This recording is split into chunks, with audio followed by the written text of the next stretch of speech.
Sveiki draugai, naujiena iš JASIC Pro Double Pulse, labai daug nustatymų, tigas, HF uždegimų, degiklis paruoštas aliuminio virinimui, degiklis juodojo metalo virinimui, dujų jungtis, operacinė sistema kiek lėtokai užsikrauna. Šiuo atveju labiausiai noriu išbandyti aliuminio suvirinimą, dvigubo pulso pagalba, viela 1-2 mm silicis. Dėl geresnio įsiliejimo plonesniuose metaluose, ką ir bandau dabar padaryti, 1,5 mm plus 1,5 mm tėjinį sujungimą.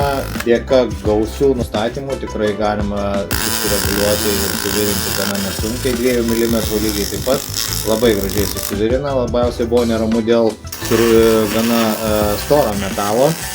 Be jokio pakaitimo, štai taip galima visai neblogai prie centimetrinio pado privirinti detalę.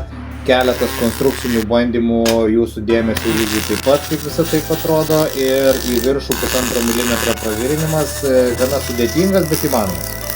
Kągi, nieko nelaukdami pasirenkame tik argono aplinkoje suvirinimo būdą, pulsinis režimas, keli nustatymai, labai greitas ir standartinis degiklio uždėjimas, visiems įprastas, keli testai, prisegimas, pulsinio režimo ir metalų įsiliejimas, visiškai įprastas. Grįžtame prie MIG suvirinimo, greitai nuimamas stiginis degiklis, uždedamas miginis, paprasta SG2 viela, iš pulsinio režimo pereiname į sinergetiką, nustatymai pagal savo poreikį, amperažas, lanko ilgis, imituosime šaknies virinimą, kaip tai atrodo, ir didesnių amperažų nusistatysime išorinio kampo pravirinimą. Gerai pasakius, visų komandų aparatas klauso taip, kaip turi klausyti, nuostabus rezultatas.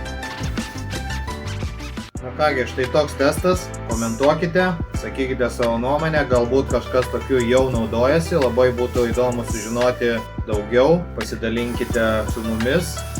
Ką manote, galbūt naudojate jau kurį laiką ir pamatėte kažkokius tai trūkumus, būtų labai gerai apie tai sužinoti. Atvirai pasakius, persijungiau miginį degiklį ir pasiruošiau viską juodam metalui. Įrenginys elgės keistai, todėl teko pasitikrinti, ar yra naujausia versija programinė, ir iš tikrųjų parsisiuntė pats aparatas, padaro viską kelių mygtukų paspaudimų, labai paprasta. Siuntė atnaujinimą, jį suinstaliavo, persikrovė, matyt to ir reikėjo, nes iš tikrųjų atsigavo visiškai iki smulkmenų, puikiai laikosi visų nustatymų. Įrenginys yra tikrai įspūdingas ir gana brangus daiktas, bet pigiai matomai nieko gero ir nepavyksta pagaminti netgi kylančios saulės kraštuose. Tai trumpai tiek, komentuokite, įdomios visos nuomonės, lauksime jūsų Darkwell parduotuvėje, norintys pabandyti ir išbandyti, pamatyti šitą aparatą gyvai, lygiai taip pat prie šio darbastalio esate visi laukiami. Ačiū už dėmesį ir viso geriausio.